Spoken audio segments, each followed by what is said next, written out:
Okay, I think we're about ready here, so we'll go ahead and get started. So welcome to the virtual ECPL presentation, the conference in general. I'm Ben Jenkins. I'm the host for the session today, and again, also one of the co-presenters. Today, myself and Sally Petrik are going to be presenting on the concepts around this idea of quality management.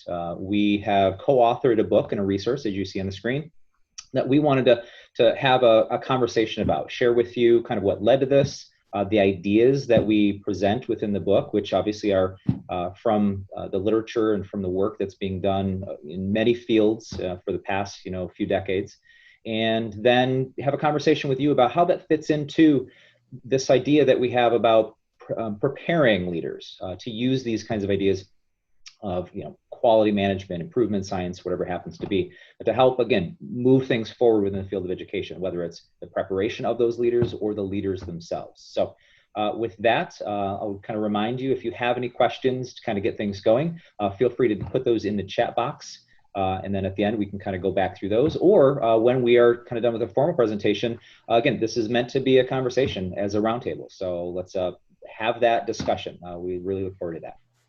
So with that, I think we'll go ahead and get started here. So again, my name is Ben Jenkins. I'm a faculty member in the Department of Educational Leadership at Central Michigan University. Sally, you want to introduce yourself? Sally Petrik, works for the Center for Quality Management and Education, former teacher, Master Black Belt in Lean Six Sigma. And Sally and I got to know each other quite well, and she was in our program here at Central Michigan University, and our work marries very well in terms of the work that we do with schools and students.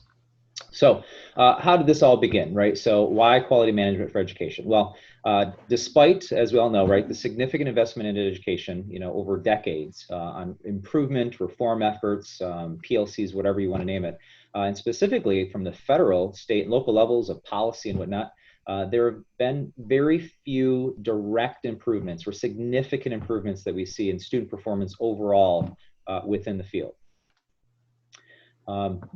Namely, there have been 13 significant legislative movements, obviously from the Elementary Secondary Act all the way through. We know some notable ones in terms of No Child Left Behind, and we have elements such as Race to the Top and ESSA more recently.